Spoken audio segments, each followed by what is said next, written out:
Greetings everyone. நம்ம டெய்லியும் prelims point of view current affairs questions பார்க்குறோம். இன்னைக்கு என்ன important questions இருக்கு பார்ப்போம்.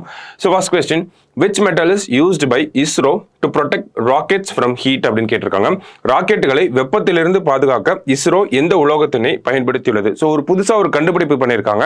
ஸோ என்ன உலோகம் ஃபர்ஸ்ட் என்ன உலோகம் பயன்படுத்திட்டு இருந்திருப்பாங்க அப்படின்னு பார்த்தோம்னா ராக்கெட்டோட அந்த நாசில் பகுதி அப்படின்னு சொல்லுவாங்க. ஓகேங்களா, அங்கிருந்தா வெப்பம் வெளியாகி ராக்கெட் மேலே போகும். ஸோ அந்த பகுதியில் வந்து என்ன ஒரு மெட்டல் யூஸ் பண்ணிட்டு இருந்தாங்கன்னா கொலம்பியம் அலாய் அப்படின்னு சொல்லக்கூடிய அந்த மெட்டலை தான் ஃபர்ஸ்ட் யூஸ் பண்ணிட்டு இருந்தாங்க. ஸோ இதனால நமக்கு நிறைய டிஸ்அட்வான்டேஜஸ் இருக்கு அப்படிங்கிறத கண்டுபிடிச்சு புதுசா வேற மெட்டலை பயன்படுத்தி இந்த ஒரு விஷயத்தை பண்ணலாம் அப்படின்னு டெவலப் பண்ணியிருப்பாங்க.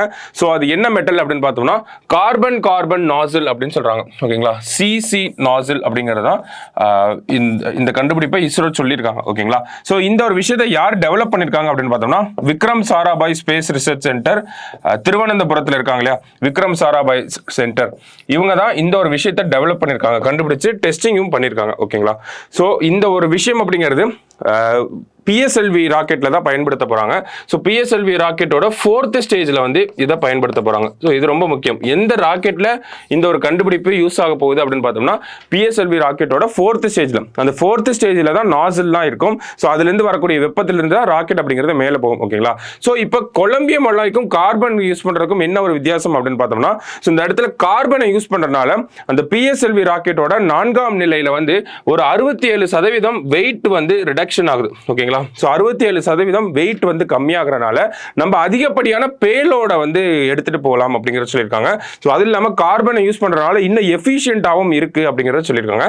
அதனால தான் நம்ம கார்பன் அப்படிங்கிற ஒரு விஷயத்தை பயன்படுத்த போறோம், சிசி அப்படின்றது சொல்லியிருக்காங்க. ஓகேங்களா, ஸோ இந்த கொஸ்டினுக்கு கார்பன் அப்படிங்கிறதா கரெக்ட் ஆன்சர். நல்லா பார்த்து வச்சுக்கோங்க, இம்பார்ட்டன்டான கொஸ்டின். அடுத்தது, who will be awarded Lata Dinanath Mangeshkar award 2024 அப்படின்னு கேட்டிருக்காங்க. லதா தீனாநாத் மங்கேஷ்கர் விருது 2024 யாருக்கு வழங்கப்பட உள்ளது அப்படின்னு கேட்டிருக்காங்க. ஸோ யாருக்கு அப்படின்னு பார்த்தோம்னா அமிதாப் பச்சன் மற்றும் ஏஆர் ரகுமான் அவர்களுக்கு தான் இந்த ஒரு விருது வழங்க போறாங்க. சரிங்களா, போத் ஏஎன்பி அப்படிங்கிறதா கரெக்ட் ஆன்சர். நரேந்திர மோடி அவர்களுக்கு இந்த விருது வந்து 2021 முதல்ல இந்த விருதை கொடுத்துருப்பாங்க. ஓகேங்களா, ஸோ இந்த அவார்டோட ஃபர்ஸ்ட் அவார்டு யாரு அப்படின்னு பார்த்தோம்னா நரேந்திர மோடி அவர்கள் முதல்ல இவருக்கு தான் இந்த அவார்டு கொடுத்துருப்பாங்க. இந்த வருஷம் யாருக்கு கொடுக்குறாங்க அப்படின்னு பார்த்தோம்னா லதா மஞ்சரேக்கர் அவார்டு அப்படிங்கிறத அமிதாப் பச்சன் மற்றும் ஏஆர் ரகுமான் அவர்களுக்கு கொடுக்குறாங்க. ஸோ மற்ற விஷயங்களை நம்ம டிஎன்ஏலே பார்ப்போம். சரிங்களா, அடுத்தது, the chemical used in cloud seeding is அப்படின்னு கேட்டிருக்காங்க. மேக விதைப்புக்கு பயன்படுத்தப்படும் ரசாயனம் என்ன அப்படின்னு கேட்டிருக்காங்க.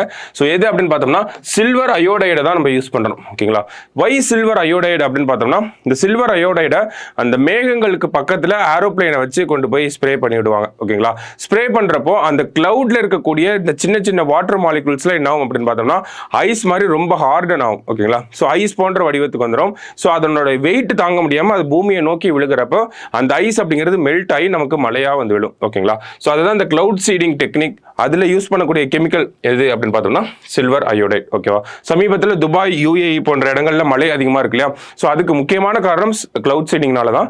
கிளவுட் சீடிங் பண்ணி அதிகப்படியான மழை வந்துருச்சாங்க, அதுதான் பிரச்சனை. ஓகேவா, so India's per capita plastic waste is how many kilos அப்படின்னு கேட்டிருக்காங்க.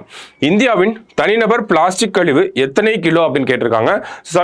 சமீபத்தில் அந்த ஒரு ரிப்போர்ட்டை வச்சு தான் சொல்லியிருக்காங்க இந்தியாவோட ஒரு தனிநபர் ஒரு வருஷத்துக்கு எவ்வளவு பிளாஸ்டிக் வந்து வேஸ்ட் பண்றாங்க அப்படின்னு பார்த்தோம்னா 8 kg. ஓகேங்களா, பெர் கேபிட்டா அப்படின்னாலே தனிநபர் அப்படின்னு வந்துடும். ஓகேவா, ஸோ 8 kg அப்படிங்கிறதா correct answer. Last question, the election commission has launched which of the following app which gives information about candidates participating in election அப்படின்னு கேட்டிருக்காங்க. தேர்தலில் போட்டியிடும் வேட்பாளர்கள் பற்றிய தகவல்களை அளிக்கும் பின்வரும் செயலிகளில் எது என்பதை தேர்தல் ஆணையம் அறிமுகப்படுத்தியுள்ளது அப்படின்னு கேட்டிருக்காங்க. ஸோ எது அப்படின்னு பார்த்தோம்னா நமக்கு இந்த கேஒய்சி அப்படிங்கிற ஆப் தான்.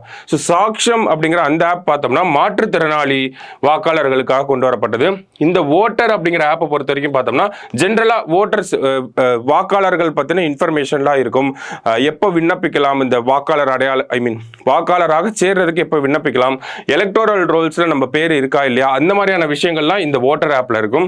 சி விஜில் நமக்கு தெரியும், தேர்தல் நடத்தை விதிகளை மீறும் வகையில் வேட்பாளர்கள் நடந்துக்கிட்டாங்கன்னா அவங்க மேல புகார் அளிக்கக்கூடிய ஒரு செயலி தான் இந்த சி விஜில் ஆப் அப்படிங்கிற சொல்றோம். அப்ப இந்த கேஒய்சினா என்ன அப்படின்னு பார்த்தோம்னா நோ யுவர் கேண்டிடேட் அப்படின்னு சொல்லுவாங்க. ஓகேங்களா, ஸோ நோ யுவர் கேண்டிடேட் அதுதான் கேஒய்சி ஆப். நம்மளோட வேட்பாளர்களை பற்றின முழு தகவலும் இந்த KYC ஆப்பில் வந்து இருக்கும். ஓகேவா? ஸோ இது எல்லாமே தேர்தல் ஆணையத்தோட ஆப் தான். ஸோ எல்லாத்தையும் நல்லா பார்த்து வச்சுக்கோங்க. சரியா? ஸோ இன்னைக்கு ப்ரிலிம்ஸ் பாயிண்ட் ஆஃப் வியூல ஒரு 5 கொஸ்டின் பார்த்துருக்கோம். நாளைக்கு இன்னொரு 5 கொஸ்டின்ல மீட் பண்ணலாம். தேங்க்யூ.